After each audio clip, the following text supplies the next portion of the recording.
Bom dia, gente. Bom dia. Primeiro, muito obrigado. Deixa eu parar aqui, pronto. Vai ver todo mundo. Primeiro, muito obrigado, né, pelos muitos convites, na verdade, né, Antônio? E pra gente, assim, é uma alegria muito grande, né? Porque é um pouquinho de longe, mas a gente acompanhou a história toda, né? E ficamos muito felizes, assim, de ver a expansão, né, do movimento espírita nas suas bases mais sólidas que são representadas no centro espírita, né? Por mais que a gente tenha órgãos federativos, né, no nível estadual, no nível de país, né, no nível mundial, a célula mais importante do movimento espírita é a Casa Espírita, né? Então, que bom que estamos aqui, né? E ontem eu estava lendo uma lição do Emmanuel que chama Centro Espírita. E eu achei bonito e pensei em compartilhar com vocês aqui hoje o finalzinho dela, né? Ele diz assim: quando se abrem as portas de um templo espírita dedicado ao culto do Evangelho, uma luz divina acende-se nas trevas da ignorância humana. E através dos raios benfazejos deste astro de fraternidade e conhecimento, que brilha para o bem da comunidade, os homens que dele se avizinham, ainda que não desejem, caminham sem perceber para uma vida melhor. Eu achei muito bonita essa parte final, porque ainda que não desejem, né, essa parte me chama a atenção, e sem perceber, caminham para uma vida melhor, né? E de fato, assim, quando a gente lê os livros espíritas, né, o próprio Hospital de Almas, a gente vê a complexidade do trabalho, né, que é feito pela espiritualidade e que, pela nossa posição de encarnados, a gente não percebe ainda. Mas, sem dúvida, assim, são ministrados recursos, né, de tanta importância assim, para a gente. E, às vezes, mesmo sem a gente desejar, renitente ali, né? Estou vindo só por vir mesmo. Estou vindo porque um companheiro vem, uma companheira vem, eu tenho que vir, né? Ou porque já fiz um compromisso. E, às vezes, sem perceber, a gente está caminhando para frente, né? Então, eu achei isso muito bonito. E aí, a proposta do tema de hoje, né, é responsabilidade afetiva, né? O Antônio escolheu o tema lá. E vamos trazer hoje, né, essa reflexão. E eu gosto muito de ter uma cola, então vocês vão me ver olhando aqui algumas coisas e lendo, né? Porque eu acho que a nossa doutrina é tão rica, assim, e se a gente puder trazer algumas referências de livros, acho que isso já fica como, inclusive, um convite para a leitura, para o conhecimento das obras espíritas, né? Então vamos começar por uma pergunta que está no livro Consolador, que é um livro de perguntas e respostas, né? Emmanuel, psicografia do Chico. Então, eles perguntam assim, né? A alma humana poder-se-á elevar para Deus tão somente com o progresso moral, sem os valores intelectivos, né? Então ele pergunta, a gente, para a gente se elevar a Deus, né? A gente pode se elevar apenas pelo caminho da moral, né? Ou a gente também precisa dos valores intelectivos, né?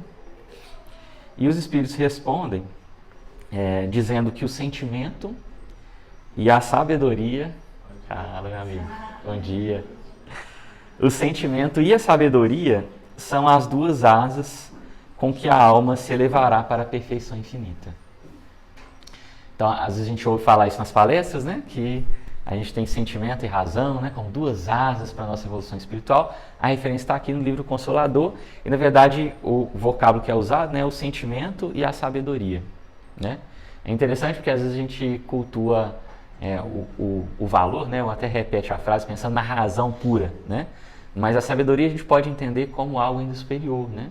Como esse uso da razão unido, de fato, a um potencial, a uma direção positiva, né? Que a gente pode entender como sabedoria, né? Então, o sentimento e a sabedoria são as duas asas com que a alma se elevará para a perfeição infinita, né?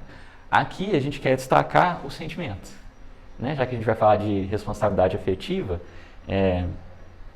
metade, de forma didática, né, da nossa evolução espiritual está ligada à nossa afetividade, né? Então, se a gente pudesse dividir didaticamente a nossa evolução espiritual, metade dela, uma parte razoável dela, está ligada ao sentimento, às nossas emoções, a forma como a gente trabalha o nosso afeto, né? E de fato, se a gente for pensar na nossa educação tradicional, né, como cidadãos, como espíritos encarnados, a gente, de forma geral, foca muito mais na educação do raciocínio do que na educação do sentimento, né? E muitas vezes essa educação ela é complementada para nós pelo religare, né, que é citado na música que foi cantada no começo, que é a religião, né, que é a nossa conexão com Deus e mais ainda, assim, esse encontro às vezes com a gente mesmo, com esses valores mais fundamentais que estão em nós e que nem sempre são direcionados para uma educação, né? Muitas vezes a gente aprende, inclusive, a reprimir ou a não expressar, né, ou a não reconhecer os nossos próprios sentimentos, né? Então, se a gente pudesse dividir, né, olhando essa fala de Emmanuel aqui, a nossa evolução espiritual como um todo, o sentimento seria, se não metade, grande parte dele, né? Então, a importância da gente estudar e entender, né, com os valores espíritas, os nossos próprios sentimentos, a nossa própria emoção, a nossa própria afetividade, né? No livro Vida e Sexo, também Emmanuel, né, vai dizer para a gente assim, que o instinto sexual, exprimindo amor em expansão incessante, nasce nas profundezas da vida, orientando os processos da evolução. Então, olha como é que casa, né? O instinto sexual, exprimindo amor em expansão, está nas profundezas da vida e orienta os processos da evolução. Lá atrás ele disse no Consolador, né? A gente viu aqui que o sentimento é uma dessas asas que nos conduz à evolução. E aqui ele está dizendo que esse amor em expansão, né, expresso no nosso caso pelo instinto sexual, orienta os processos da evolução, né? Essa orientação, para quem já leu Pensamento e Vida, ela pode ser muito conectada ao princípio da vontade, né? Essa força motriz que nos move para frente, né? Que nos direciona, que nos amplia a ação, né? Toda criatura consciente traz consigo, devidamente estratificada, a herança incomensurável das experiências sexuais vividas nos reinos inferiores da natureza. Olha que interessante, né?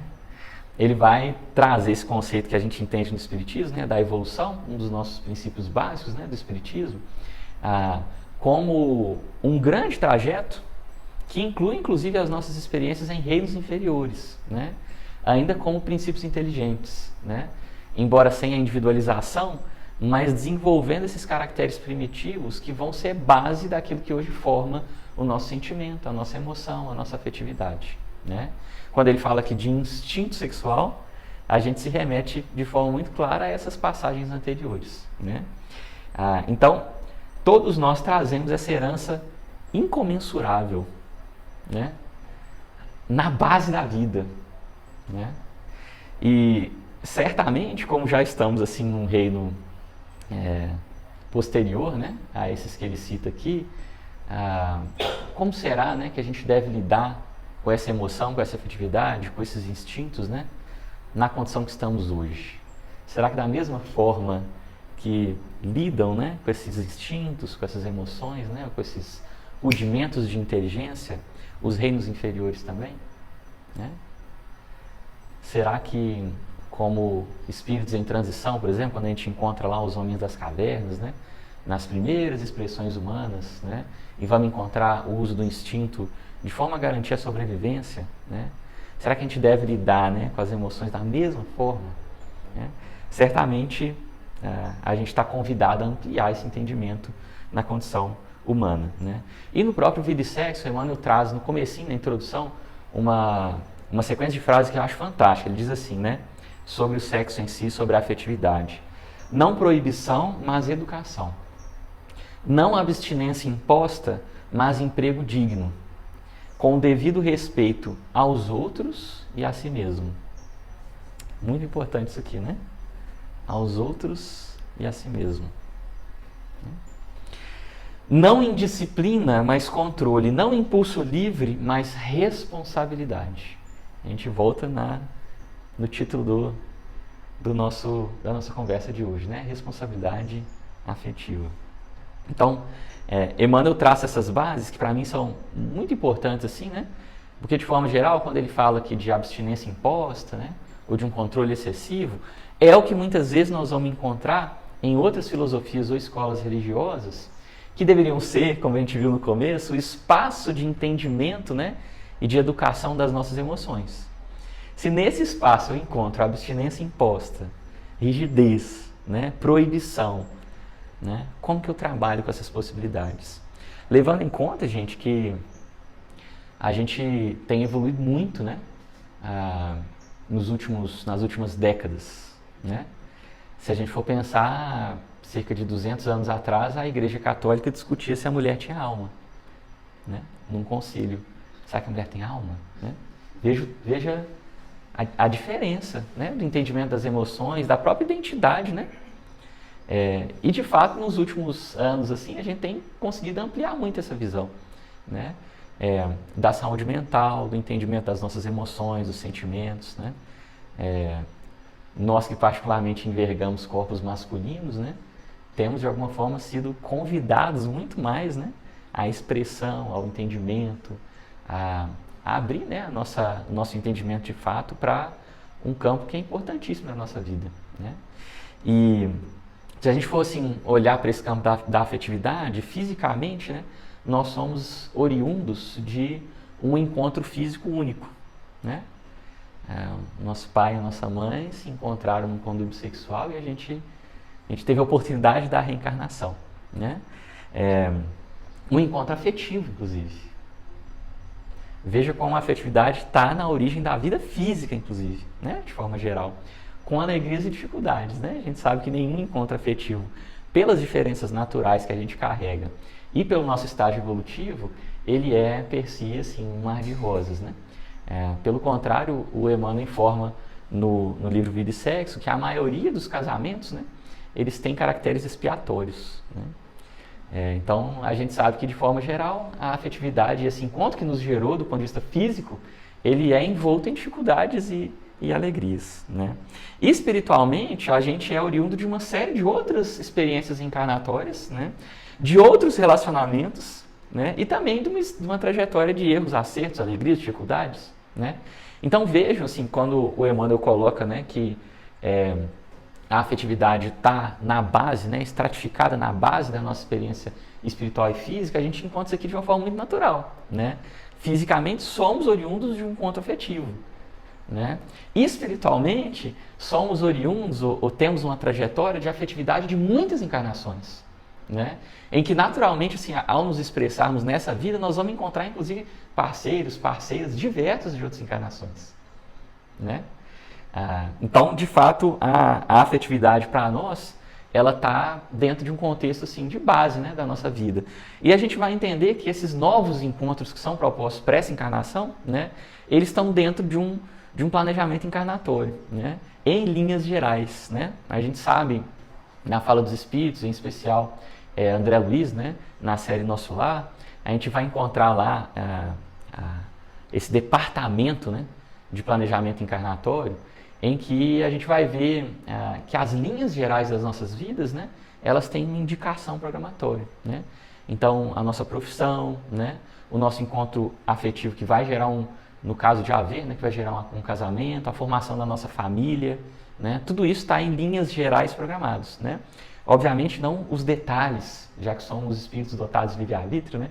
Então, às vezes a gente cai também nessa interpretação errônea, né, de que eu tomei um tombo ali, machuquei o joelho, era minha programação reencarnatória, né? Vejam, né? Machucou o olho é reencarnação programatória. Quando não é reencarnação programatória, o espírito tem muito também essa fixação com a obsessão, né? Então, tomei um tombo ali, o obsessor que me empurrou, né? Então, é importante, gente, porque às vezes a gente repete assim, velhos hábitos, né? Velhas fórmulas de entendimento do mundo que já não cabem mais no entendimento espírita, né? A gente transforma o umbral no inferno, né? A gente transforma a lei de causa e efeito, né, numa lei de penas eternas, né? A gente julga o outro sob um olhar e sob um julgamento de pena, né? Então é importante que a gente comece a reeducar esse olhar, porque foram, de fato, assim, muitas décadas de filosofia religiosa mais rígida, né, e voltada para esse entendimento muitas vezes ainda mais restrito, né, da vida como um todo. Então é importante a gente observar isso, né? Então somos oriundos desse planejamento reencarnatório, né? Tem um projeto que chama Projeto Imagem, não sei se vocês já viram, que é muito legal. O pessoal desenhou algumas cenas dos livros de André Luiz, né? E uma das que eles desenham é o pavilhão de programação reencarnatória, né? Então é muito legal, depois quem tiver curiosidade, procura Projeto Imagem, né? Que vocês vão ver essas imagens que foram desenhadas, né? Dos livros de André Luiz. E é muito bonito o desenho, assim, né? E as fotos, os desenhos ali que eles mostram, foto ainda não dá, né? Quem sabe daqui a pouco. Que mostra um pouco desse cuidado com o corpo físico, como sendo esse carro da evolução, né? E nós vamos ver na fala ali do companheiro dizendo assim: talvez André não conheça bastante o nosso respeito e gratidão ao aparelho físico terrestre. Em verdade, ajuntei, ignorava até agora que o corpo carnal fosse entre nós, desencarnados já, né, objeto de tamanhos cuidados. Não sabia que a nossa colônia contasse com a instituição deste teor, né? E aí o companheiro acrescenta: em todas as colônias de expressão elevada, essas tarefas de programação reencarnatória são desempenhadas com infinito carinho. O auxílio à reencarnação de companheiros nossos traduz o nosso reconhecimento ao aparelho físico, que nos tem proporcionado tantos benefícios através do tempo, né? E esse, para mim, assim, sem dúvida, é um dos outros aspectos que a gente tem evoluído muito nas últimas décadas, né?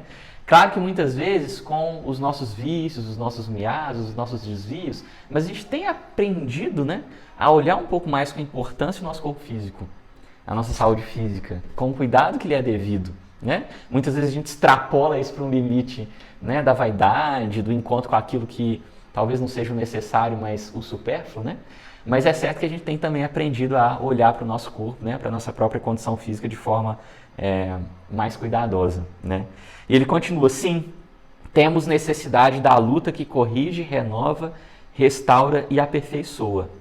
A reencarnação é o meio, a educação divina é o fim, né? E aqui, gente, a gente vai encontrar um princípio muito importante, né, da doutrina espírita, que é o princípio da reencarnação, né? Na pergunta 166 do Livro dos Espíritos, é perguntado, né, como pode a alma que não alcançou a perfeição durante a vida corpórea, acabar de depurar-se? E os espíritos respondem: sofrendo a prova de uma nova existência, né? Então, para nós, a reencarnação é a oportunidade, né? Como ele diz aqui, né, como diz o companheiro do livro de André Luiz, é o caminho, né? É o meio para a nossa evolução, né? Então, precisamos, pelo menos no nosso atual estágio de evolução, dessa experiência física que traz em si, como a gente viu, na sua origem física, esse encontro afetivo, e na sua origem espiritual, né, a decorrência, né, o conjunto de muitas outras experiências afetivas que a gente constrói em reiteradas, em inúmeras, né, em consequentes vidas aí que a gente teve, né? Aí a gente vai encontrar também no livro O Consolador, né, a seguinte pergunta: os encontros que costumam dar-se de algumas pessoas e que comumente se atribuem ao acaso não serão efeito de uma certa relação de simpatia? Na verdade, Livro dos Espíritos, tá? Pergunta 388. E a resposta dos Espíritos: entre os seres pensantes há ligação que ainda não conheceis. Olha que legal, né? Então parece que esse mundo das emoções, das afetividades, dessa conexão entre os espíritos é por nós ainda parte desconhecido. Há coisas que a gente não consegue entender ou depreender de forma profunda, né? E ele diz assim: o magnetismo é o piloto desta ciência que mais tarde compreendereis melhor, né? E o Emmanuel no Vida e Sexo vai dizer assim: arraigada nas vidas passadas de todos aqueles que a compõem, a família terrestre é formada assim de agentes diversos, porquanto nela se reencontram comumente afetos e desafetos, amigos e inimigos, para os ajustes e reajustes indispensáveis ante as leis do destino. E aí eu grifo, né? Arraigada nas vidas passadas de todos aqueles que a compõem. Então não tem um espírito ali na família que sem querer ele reencarnou, né? naquele agrupamento familiar, né? Escorregou no plano espiritual, pum, na que viu, estava aqui enganado.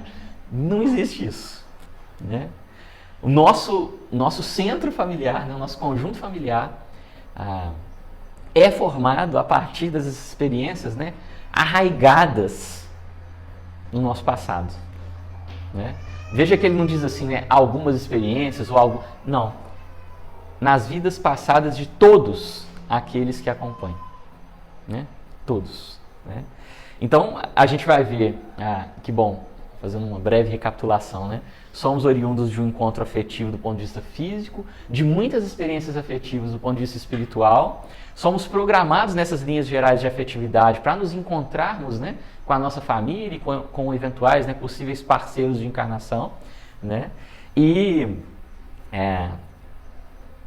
mais ainda, né, nós vamos encontrar André Luiz no Evolução em Dois Mundos dizendo assim: o instinto sexual nessa fase da evolução não encontra alegria completa se não encontrar em contato com outro ser que demonstre afinidade.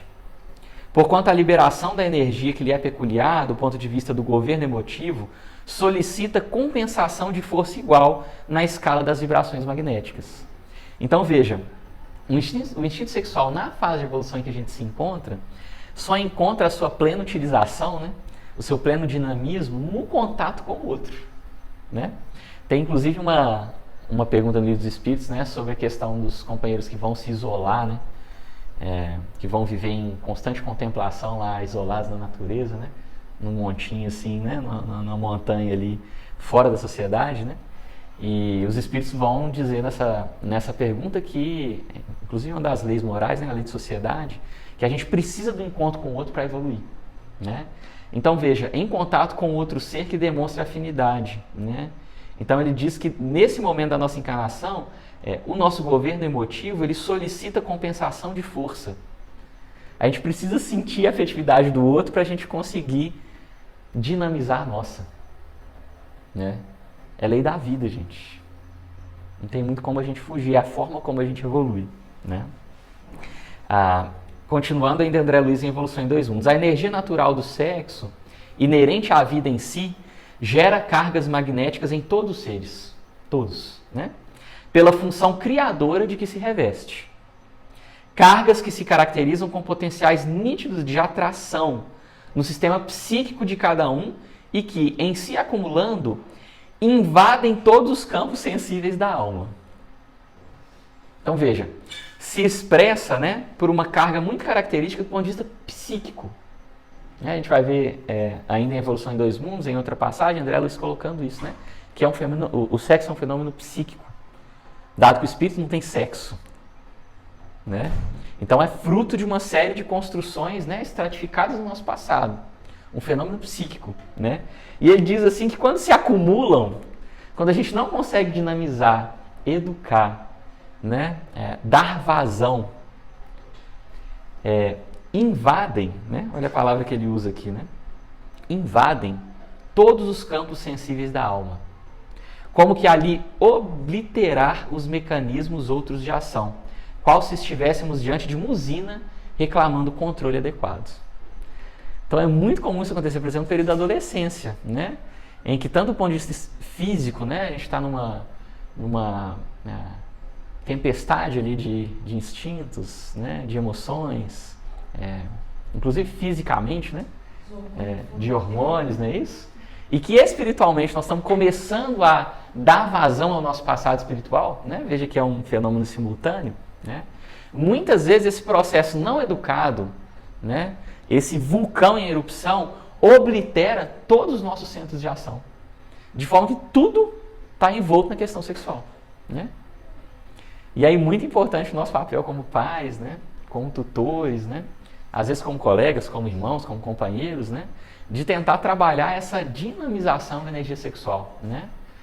Seja na atividade do centro espírita, seja no esporte, seja no próprio entendimento das emoções e sentimentos, que se a gente não começa a cultivar, às vezes vão começar a ficar ali, né, escondidos, e na hora que a gente precisar de fato dinamizar isso, a gente às vezes não tem os recursos para fazê-lo, né? Então, uma usina reclamando educação, né? E assim, né, gente, talvez muitos de nós, se olharmos aí para o passado, vamos identificar momentos na nossa própria atual encarnação em que algum tipo de dificuldade afetiva tomou controle de todos os nossos centros de ação. Né? Porque, se a gente for voltando aqui no estudo, está na origem da vida. Né? André Luiz coloca aqui algo muito importante, né, que é a função criadora da energia sexual. Ou a nossa oportunidade de co-criar, ou de sentirmos um pouco dessa experiência divina de trazer uma vida à baila terrestre. Né? Então veja a importância disso. Né? E se a gente não educa, se a gente não dinamiza, tão forte é essa expressão sexual que muitas vezes ela oblitera, né, como ele diz aqui, ela tampona, né? Ela cerceia a nossa ação em todos os outros campos da vida. Né? Então, às vezes a gente vai encontrar um companheiro ou companheira, às vezes chegar ao centro espírita e ver que está embotado, né, que está, né, preso em si mesmo. Às vezes, por exemplo, no entendimento da sua própria sexualidade, da sua própria identidade, né, como espírito encarnado. Vejam como é sério isso, né? E a gente está nesse momento de reeducar o nosso pensamento, as nossas palavras, as nossas brincadeiras, porque quer dizer da identidade dessa energia sexual que é base para a expressão de qualquer um de nós como espíritos encarnados. Percebe a importância disso? Né? Então, acho que reitera um pouco do que a gente está colocando aqui. Né? E aí, tentando entender, aprofundar um pouco mais nessa relação que ele coloca, inclusive magnética, né? Energeticamente, como a gente viu aqui, a gente tem esse conúbio, né? Essa troca, que ela pode ser entendida ou no sentido de nutrir, não é isso? Ou se ainda desavisada, deseducada, até de sobrecarregar. Percebe? Quando a gente está em relação afetiva com o outro, né? Às vezes a gente está ali numa relação de amizade, por exemplo, poxa, quando eu encontro o Antônio, a gente se nutre. Ele me traz uma alegria, assim, uma coisa muito boa, né? A gente se abraça, nossa, me dá uma revigorada, né? Tá nutrindo. Muitas vezes quando a gente se encontra com alguém também, às vezes quando a gente sai do lugar, né? Ou da relação com a pessoa, a gente sai sobrecarregado, né? Cansado, às vezes parece ter um peso no ombro, né? Porque essa relação magnética energética, ela existe, né, em duas vias e de forma a mexer com isso que é a base da vida, que são as nossas energias sexuais, né? Então se nutre com muita intensidade. Se sobrecarrega muitas vezes com muita intensidade também, né? E vejam, gente, imaginem que essa troca ocorre em todos esses encontros afetivos, né? Por isso essa necessidade premente da responsabilidade. Porque nós podemos infundir no outro expectativas, né? Sentimentos, acordar sensações. A partir dos nossos atos, ações, pensamentos, palavras, né? Nessa troca constante que acontece, né? Emmanuel, no Vida e Sexo, né? Ele diz assim, cada espírito detém consigo o seu íntimo santuário, né? Eu acho bonita essa expressão, íntimo santuário. O santuário geralmente é aquilo que guarda o que é sagrado, né? Esse íntimo santuário, todos nós, né? Erguido ao amor. Então veja, o objetivo dele, né? Ou ele aponta para o amor, né? E espírito algum menoscabará ou menosprezará o lugar sagrado do outro sem lesar a si mesmo. Percebem? Então imaginem que quando eu vou tomar contato mais profundo com as emoções e sentimentos de alguém, eu estou acessando esse lugar sagrado do outro. Né? Estou acessando esse lugar. E eu nunca, jamais, né, menosprezarei esse lugar sem lesar a mim mesmo. Tamanha a importância desse lugar no outro. Né? Então aqui a gente já começa a entender esse princípio da responsabilidade. Já que se eu acesso, se alguém abre essa porta do santuário íntimo, para mim, qual que é o seu nome, perdão? Cristina. Se eu abro a porta para a Cristina entrar, né? É como se ela estivesse entrando num santuário. Quando a gente entra, por exemplo, aqui no centro espírita, de forma geral, a gente tenta manter uma postura adequada, a gente evita palavras que às vezes a gente ainda usa no nosso dia a dia, né? A gente tenta controlar, manter um tom de voz adequado, né? As nossas expressões elas vão ser mais afetivas, porque eu estou entrando num lugar sagrado, por assim dizer, né?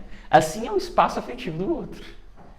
né? E eu não posso, de forma geral, arrancar, abrir a porta por força. Alguém tem que ir lá e abrir. Esse outro abriu esse espaço para mim, né? Conferir pretensa legitimidade às relações sexuais, a gente pode estender as afetivas, né, gente? Irresponsáveis seria tratar consciências qual se fossem coisas. E se as próprias coisas, na condição de objetos, reclamam respeito, que se dirá do acatamento devido à consciência de cada um? Percebe? É a fala aqui de Emmanuel. Então, conferir irresponsabilidade, né, ou naturalizar irresponsabilidade nas relações afetivas seria como tratar consciências como coisas. Não é isso? E mesmo as coisas, a gente é convidado a tratar com respeito. Que dirá as consciências? Né? Para quem tem a oportunidade de participar de reuniões mediúnicas, de forma geral, né, um percentual gigante dos atendimentos que ocorrem são relacionados a esse menoscabar do espaço sagrado do outro. Não é isso? Pode olhar, gente. Rememora aí quem participa. Os últimos atendimentos que aconteceram, né? Alguém que se sente ferido no seu espaço sagrado das emoções e dos sentimentos. Não muda muito, não.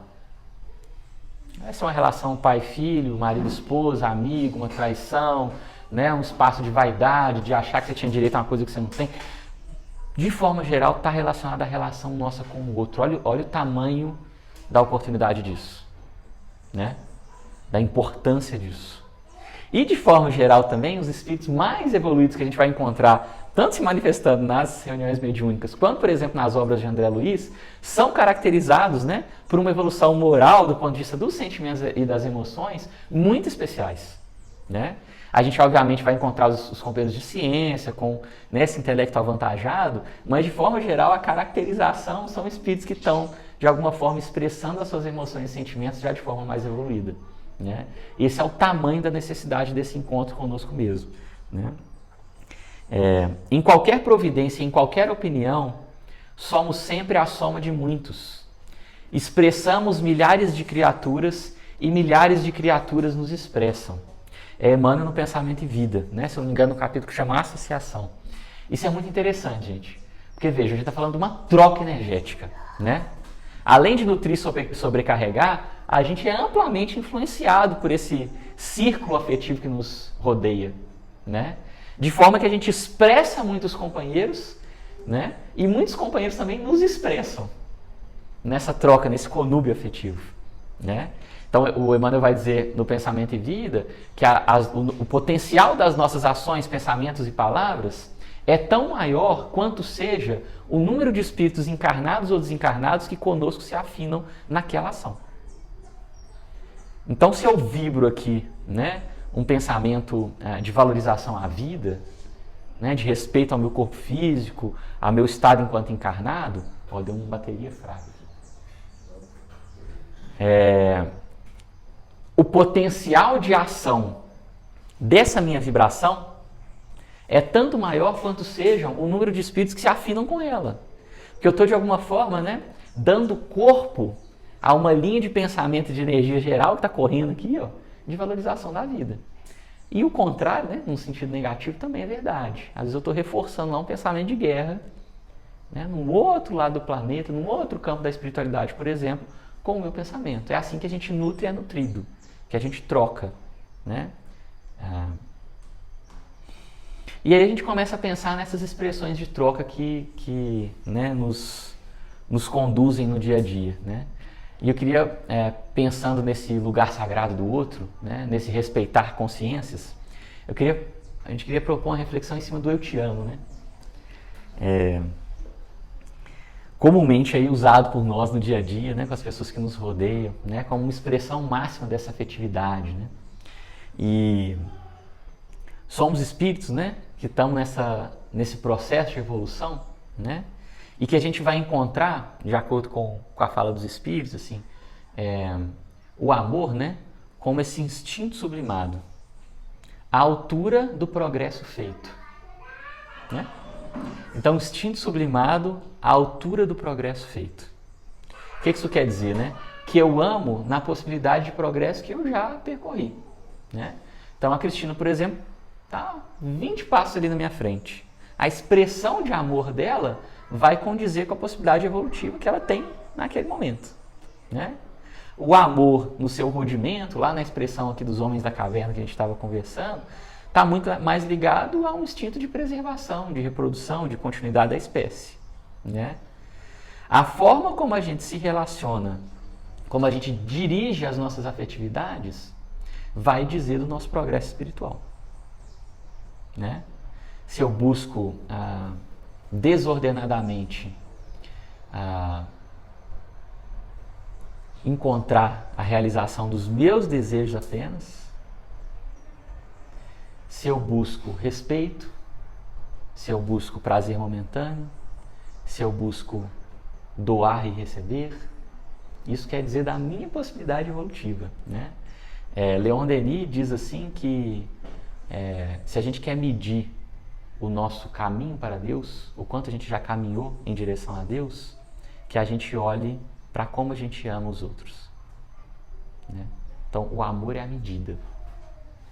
E nesse sentido, um eu te amo, ele pode significar muita coisa para a gente, né? Ele pode, por exemplo, significar eu te considero, eu te respeito, eu te valorizo, eu te dignifico, ou seja, eu reconheço a sua posição de dignidade como espírito encarnado, né? Ele pode significar eu te preciso, eu sou dependente, eu não posso viver sem você, eu quero que você atenda às minhas carências. Percebe? Ele pode significar eu te abuso, eu te controlo, eu te violento, eu te possuo. Ele pode significar eu não tenho autoestima, eu te sirvo, eu sou controlado por você. Expressões da nossa afetividade ainda em desequilíbrio ou já em equilíbrio. Percebemos? Formas com as quais a gente se relaciona com o outro. E é muito importante, gente, a gente entender o que está na base, né? Cada vez mais ir fazendo esse trabalho de pesquisadores de nós mesmos, né? O que está na base de uma emoção que eu senti num momento de explosão, né? Qual que é o desejo que está por trás daquilo? Um desejo de controle, de ser servido, de posse, né?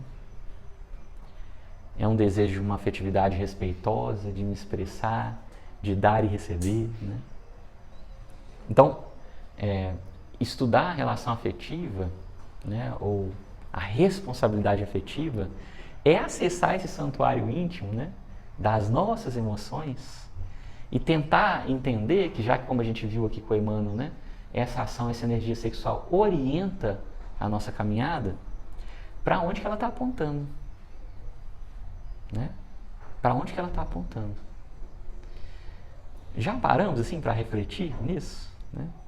Quando a situação grave acontece assim, seja ela muito positiva, de muita dificuldade, para onde está apontando ou estão apontando as nossas emoções, né? Para onde a gente está sendo direcionado, né?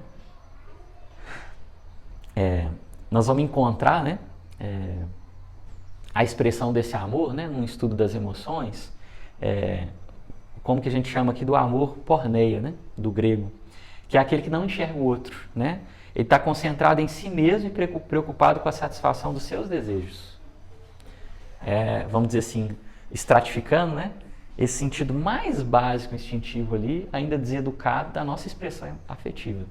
E que potencialmente, gente, todos nós espíritos em evolução ainda vamos ter um rudimento disso aqui. Às vezes está lá na base, em algum momento você é acordado, né? Vem do nosso subconsciente e se expressa, né? É a expressão do usa e descarta, né? Então, o que está no centro, assim, de contar as minhas relações afetivas como, né, uma expressão de uso e de descartar-se, né? O que é essa relação objetificada que muitas vezes acontece? Muitas vezes, no princípio ali, né, no nosso processo de adolescência, quando a gente ainda está tentando entender o que são essas emoções, né? E eu fico ali entendendo a minha vida sob aquele prisma. Com qual pessoa eu estou, com quantas eu tive, quem são elas? Né? São as minhas vitórias e as minhas derrotas, percebem? É o que o verbo que se usa muitas vezes é pegar, né? A gente pega o quê, gente? Objeto, né? Coisa. Percebem a relação objetificada? Eu não reconheço no outro uma consciência presente, digna, com as suas particularidades, com as suas emoções, que necessita de mim uma expressão de respeito. Eu reconheço uma coisa. E a coisa eu pego aqui, quebrou, eu pego junto, jogo no lixo, compro outro, acabou. Né? Se é uma consciência, se quebrou, se está dificultoso, o que eu vou tentar fazer? Vou sentar e vou tentar consertar, não é isso? Porque não se joga fora. Não acaba. Né? Então é a expressão do... Diga, Marcão.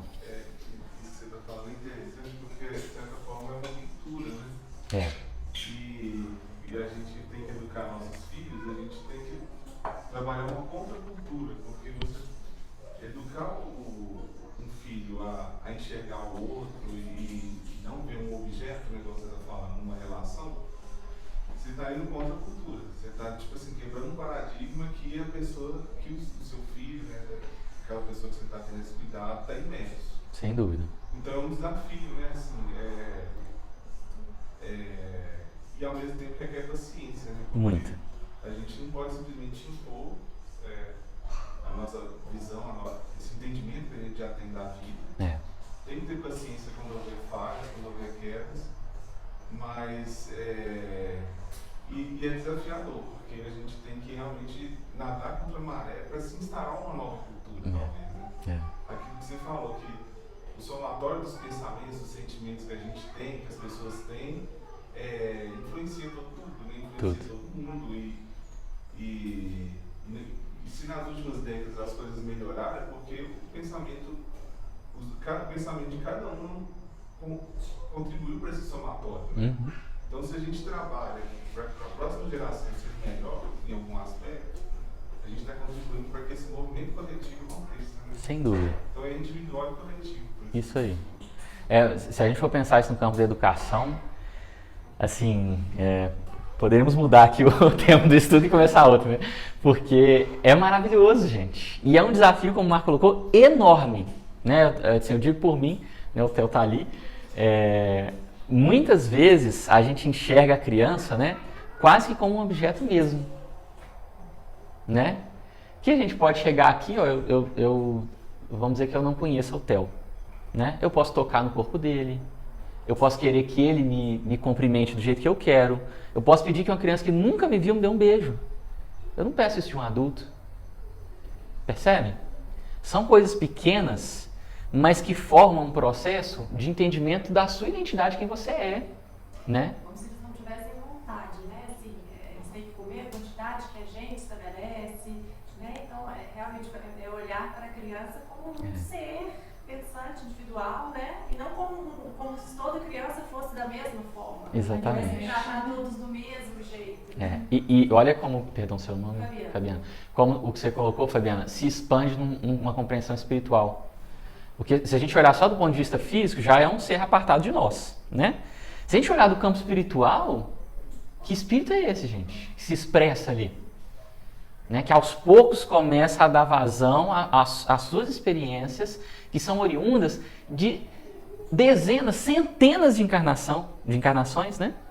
Que respeito eu devo a um espírito que se formou em diversas vidas. Às vezes é um espírito mais antigo que a gente. Não é isso? Eventualmente foi meu pai, minha mãe, meu avô, foi alguém que me ajudou muito, ou foi alguém que dificultou minha caminhada, com quem eu preciso me encontrar de novo. Né? Então, olhar nesse ângulo da infância, né, da educação que o Marco trouxe pra gente, assim, é extremamente desafiador. Né? E veja, é base da formação do caráter do cidadão, né, vamos dizer assim, que daqui a pouco ele vai se tornar. Porque muitos de nós, né, oriundos desses processos educativos, gente, que aí não enxergamos isso num processo de culpa, né, daqueles que nos criaram, nos educaram, assim, cada um dá o que tem. Né? E a gente, enquanto sociedade, como o Marco colocou, do ponto de vista coletivo, tem evoluído muito.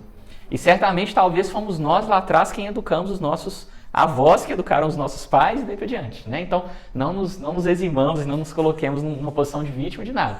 A gente está encontrando aquilo que muitas vezes a gente plantou. Mas é certo que muitos de nós, né, encontramos na nossa formação atual, assim como espíritos encarnados, uma dificuldade, por exemplo, com a autoestima, derivada desse reconhecimento de que nós somos um ser digno de respeito. Digno do nosso espaço de ser. E às vezes são décadas, né? Lá na nossa vida adulta, às vezes já quase numa fase da vida posterior, às vezes próximo ao desencarne, que a gente começa a se perceber nesse processo.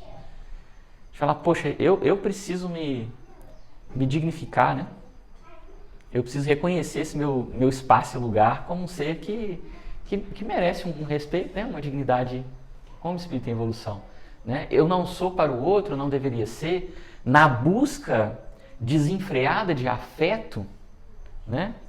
Um terreno vazio, né? Baldio, onde você pode passar e jogar o que você quiser ali dentro. Né? E muitas vezes, na busca de sermos amados, a gente se coloca nesse lugar. Né? De, olha, eu faço tudo o que for preciso para eu obter do outro essa energia que teoricamente me nutre, né? Porque a gente vai pensar que nutrição é esse processo de dupla via, né? E muitas vezes eu me coloco nessa posição indigna. E como a gente aprende, né, com Jesus, é muito importante que a gente aprenda o amor a nós mesmos, para que sejamos também passíveis, né, de entregar amor ao outro, né? De forma completa, né? Quando você falou da coisificação e o Marco completou da dificuldade que a gente tem, principalmente vocês aí, são pais, que é a maioria aqui, né, de passar isso pra frente. Aí eu fico imaginando, quando uma criança está numa escola, que acho que é o maior ciclo e o maior desafio que a gente tem na educação, porque você não sabe o que ela está ouvindo, o que ela está vivendo. E você não está ali para direcionar cada passo dela como você está dentro da sua casa. Como que ela vai conseguir? E aí é do exemplo que ela viu em casa. Então, quando a gente fala desse cuidado, de quebrar uma cultura, a gente vai conseguir quebrar com ela vendo que dentro de casa, você respeita a Bruna. Você ouve o que a Fernanda fala e dá um espaço para ela digno. Uhum. Ele vai aprender que ele tem que fazer isso com todas as coleguinhas de escola. Então a gente consegue quebrar isso muito com o nosso exemplo. E ele vai muito mais do que uma orientação que você dê para a escola. Você não pode bater na sua coleguinha. É diferente de ver como que você, como pai, está tratando todo mundo que está à sua volta. Porque ele vai achar estranho ver alguém batendo, porque faz parte da realidade, do mundo que ele vive. Então ele consegue ir lutando contra mesmo que no nível da capacidade da idade, né? De não entrar naquilo dali. Então, acho que assim, o grande desafio é o exemplo. É a gente conseguir se colocar nessa posição e se policiar. Porque a gente deixa de viver só pela gente, né? É o que você está passando para frente. Sem dúvida. Acho que é o desafio da educação, de fato, né? Que é essa expressão do exemplo que arrasta, né? E a gente pode ir aqui por esse caminho e encontrar exemplos diversos, né? Eu tenho aprendido demais nesse caminho, né? Eu me lembro que outro dia o Theo estava fazendo alguma coisa e a Ananda falava com ele, né? Não, meu filho, não faz assim. E eu já estava assim, incomodado. Falei, gente, eu vou pegar o Theo, eu vou tirar ele dali para ele parar de fazer isso. E a Ananda repetia, e ele não, aí ela ia repetir de novo, né? E ela falou, não, você consegue não fazer isso. E aí eu ficava assim... né? E é o processo de educação, né, Fabio? E aí foi muito engraçado, porque 10 minutos depois ele tinha parado de fazer o que ele estava fazendo, que não era uma coisa que a gente esperava que ele fizesse, né? Que a gente queria que ele parasse, e começou a fazer outra coisa e tal. E aí, eu não lembro exatamente a situação, mas eu lembro que a Ananda falou, poxa, isso aqui não está dando certo, falando de alguma coisa do mestrado dela e tal. E ele ouviu. E ele chegou perto dela e falou assim, mamãe, você consegue.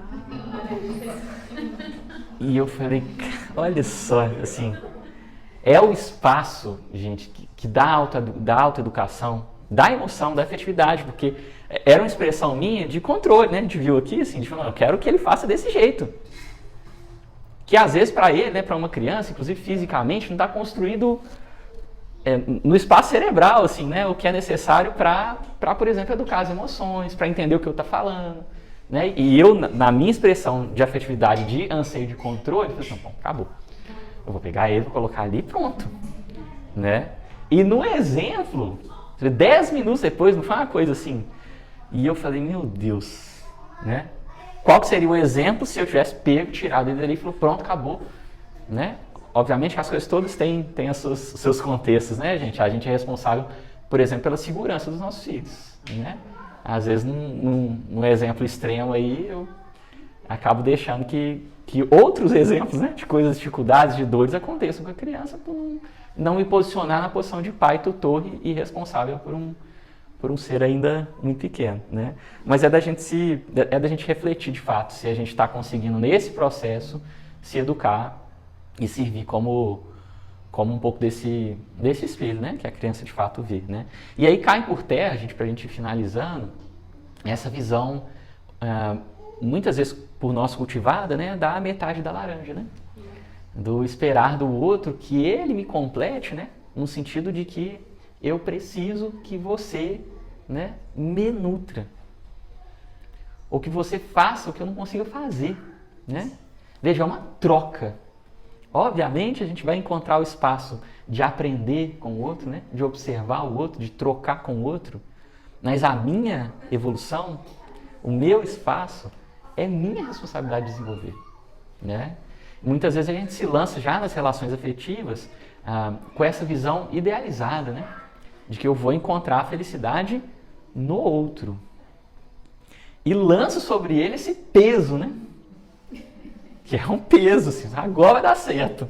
E geralmente, com alguns meses de convivência mais próxima, a gente já vai ver que somos espíritos a caminho e é isso, né? Não tem ninguém aqui para te dar todas as respostas, não. Vamos dar a mão e caminhar junto e eu vou errar, você vai errar e a gente vai junto, né? Então é importante também que a gente não vá para esse outro extremo, né?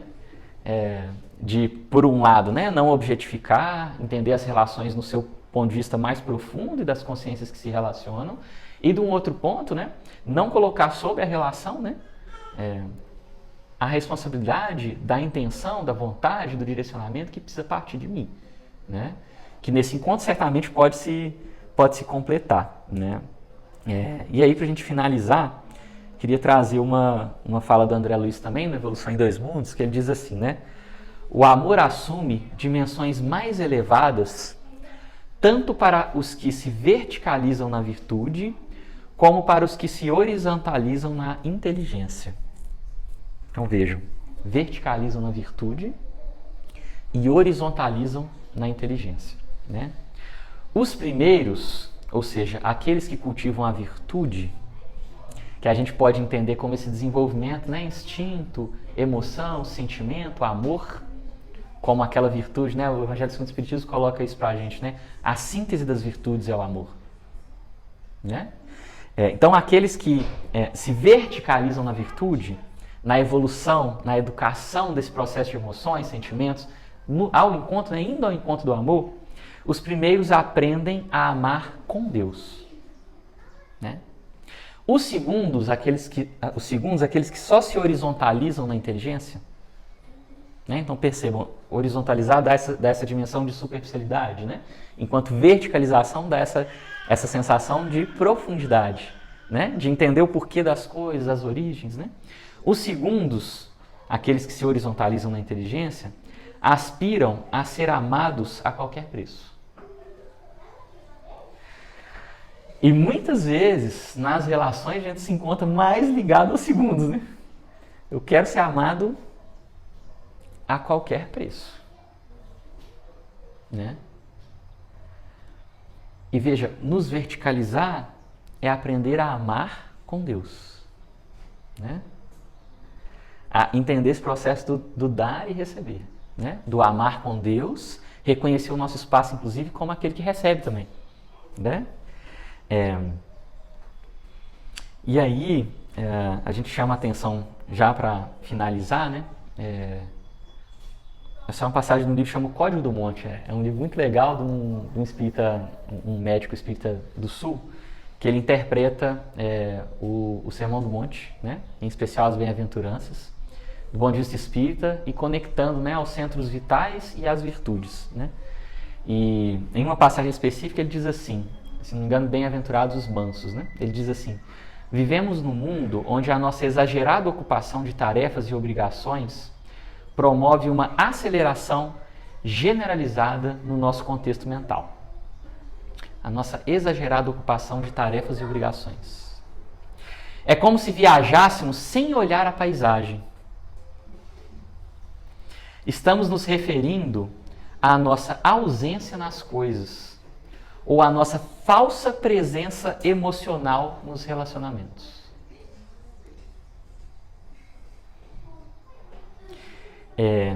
Estamos presentes? Né? Porque veja, o trabalho da emotividade, da afetividade, né? Ele exige essa presença, né? Esse estar. Né? E talvez seja a base assim, para a gente começar a olhar para nós mesmos num mundo tão, como ele diz aqui, né, de exagerada ocupação, de aceleração do nosso contexto mental. Né? Quantos de nós às vezes temos dificuldade de colocar a cabeça no travesseiro e desligar um pouco da correria do dia a dia? Né? O volume de informações que nos chegam a todo momento, de rede social, né, de internet, de uma vida que é muito diferente, né? Que é muito nova para a gente, né? Que de forma geral não nascemos como as crianças nasceram hoje, né? Já nascem hoje, imersas no mundo digital. Né? Então, como lidar com isso, né? Dentro dessa perspectiva, dessa necessidade de educação dos nossos sentimentos, se não pela presença. Né? Então, era uma última reflexão que a gente queria deixar aqui, né? Nesse sentido de refletirmos se nas nossos lares, né, nos nossos espaços de convivência, a gente consegue estar presente para observar o outro, né?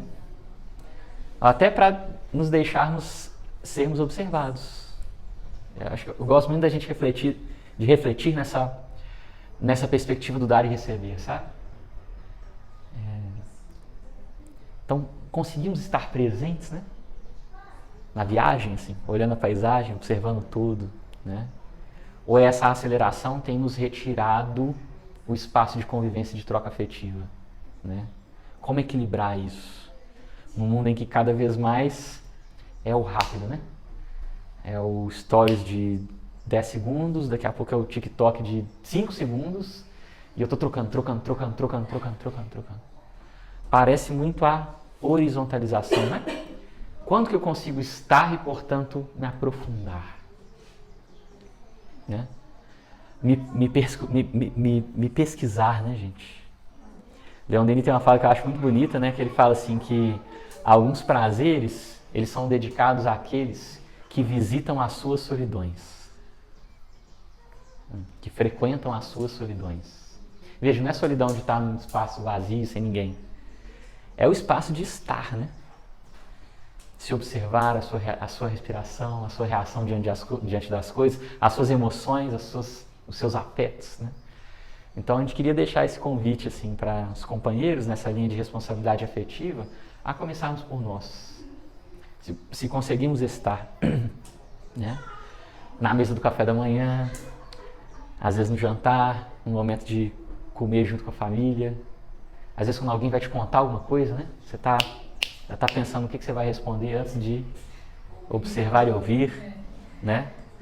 Então, nessa linha do campo efetivo, a gente deixa esse convite a todos, né?